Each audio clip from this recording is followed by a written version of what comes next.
The future's so bright, I gotta wear a mortarboard. Daniel Greenfield's column for Tuesday, May 15th, 2012. Read by Adam Taxin. This is The future's so bright, I gotta wear a mortarboard. The commencement address has become part of the campaign trail. How better to showcase your candidate as a man with a vision for tomorrow than to feature him passing along some of his wisdom to the people of tomorrow, those bright-eyed and bushy-tailed graduates going off with an average 20 grand in debt into a marketplace with few job prospects.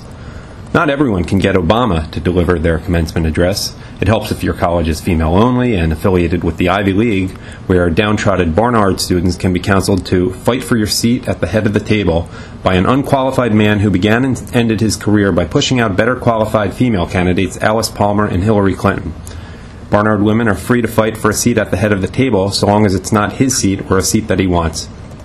These days, the man whose administration pays women less than men, which has been repeatedly accused of sexist treatment of its female staff and whose chief speechwriter was photographed groping a cardboard cutout of Hillary Clinton, has taken to the campaign trail to warn about a war on women.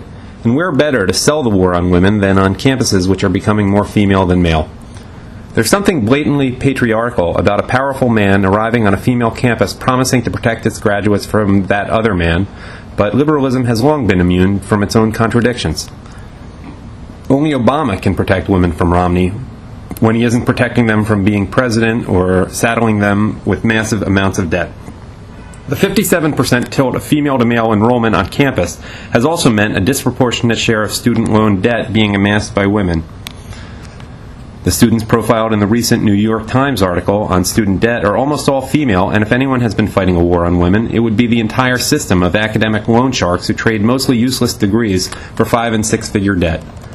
The sheepskin was once a doorway to a privileged world of achievement, but diplomas aren't made of real sheepskin anymore, and the college degree has become as ubiquitous as tacky commencement speeches. Just about anyone who pays a limited amount of attention in school and is willing to take on a pile of debt can get a college degree from somewhere. It won't be worth much, but it will cost a lot. Universalizing college has not universalized education. It has not made us a better educated country, only a dumber one. Universal education has led to dumbed-down education and meaningless degrees. The only way we could keep moving more and more students up the ladder was by making the ladder as short as possible.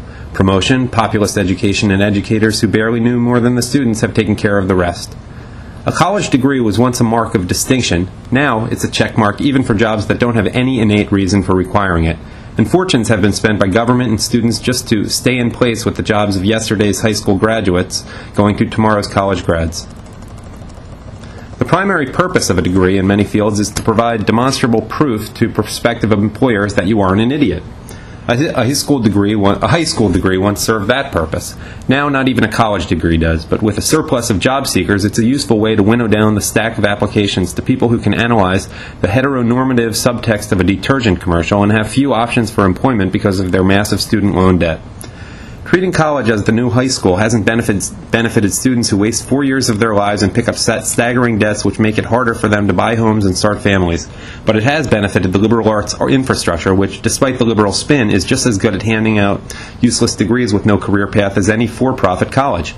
And it has benefited the Democratic Party, which rightly sees college campuses as recruitment grounds and liberal voter training seminars.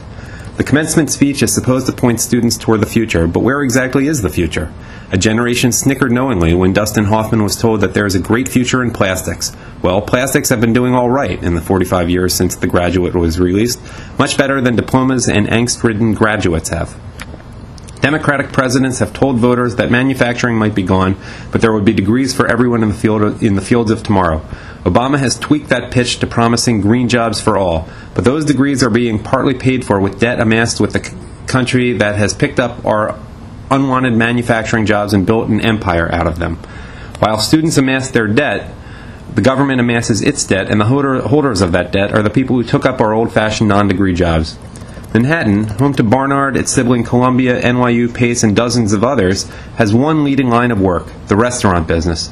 The restaurant business doesn't require a degree, just the willingness of pretty white people with student debt to wait tables at below minimum wage, and of some of the city's 3 million illegal aliens to work illegally in the back. The city used to make things, now it makes sandwiches for Chinese tourists going to see a Disney musical on Broadway. Students dissatisfied with the low wages are, according to the erratically reliable New York Post, working at strip clubs.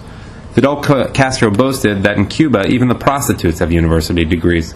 Adopting the socialist degrees for everyone approach means we can now say the same thing. Colleges are, unsurprisingly, the second highest employer in Manhattan, followed by lawyers, hospitals, and investment banks. This is not a unique snapshot. You can see similar things in London and Paris, and they are symptoms of countries whose centers have stopped doing anything except eating overpriced lunches, getting overpriced degrees, losing their money on bad investments, suing each other, and then dying. It's not much of a future for a student body or a nation, which is why commencement speeches, including the one by the debtor-in-chief, don't focus on such grim realities. Instead, they play to the illusion that college is a gateway of opportunities, which it still occasionally is, but at a diminishing percentage. There is the usual advice about trying things, usually unexpected things, following your dreams, and all the free-spirited pieties that are the antidote to plastics are the future. For those students not privileged enough to serve as the backdrop for War on Women 2012, there are consolation prize speakers like Mayor Bloomberg, who traveled 500 miles to a state where no one had gotten sick of him yet, to speak at the University of North Carolina, Michelle Obama, who showed up at Virginia Tech, and Jill Biden, who board students at Broward College. Howard University had to make do with Secretary of Education Arne Duncan, the best fit for a historically black school since Richard Simmons delivered the commencement address at Tuskegee University. None of them will tell the students that the jobs are gone, that they were shipped overseas so that colleges like this could have more degree programs in environmental studies and transgender studies and comparative literature.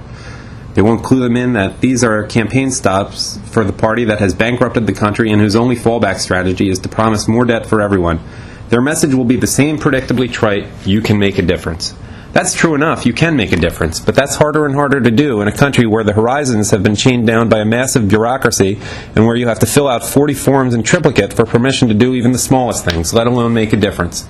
Colleges don't exist to teach students to make a difference, they exist to turn out a generation of bureaucrats or aspiring bureaucrats who can be counted on to reliably turn out in defense of privileges and rules. If you want someone to tell you why you can't do something, there's a degree for that.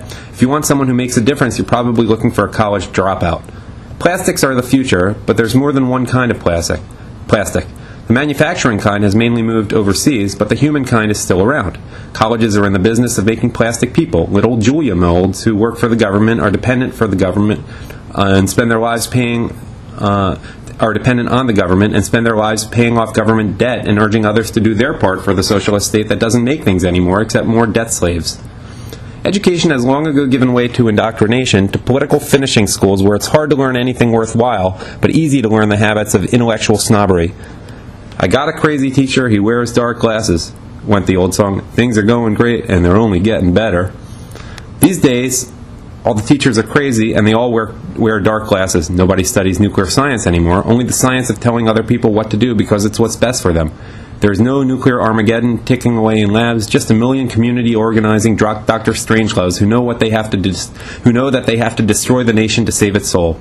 When the speeches are done, the obligatory jokes, the name checks of the university president, the multitude of variations on reach for the stars, keep your shoulder to the wheel, and go camp out near Wall Street to complain about corporate bonuses, then the students sweating under the hot sun will walk away feeling oddly heavy and light at the same time. On their shoulders is a bundle of debt and the hopes of a nation. The future's so bright, they gotta wear mortarboards. The end.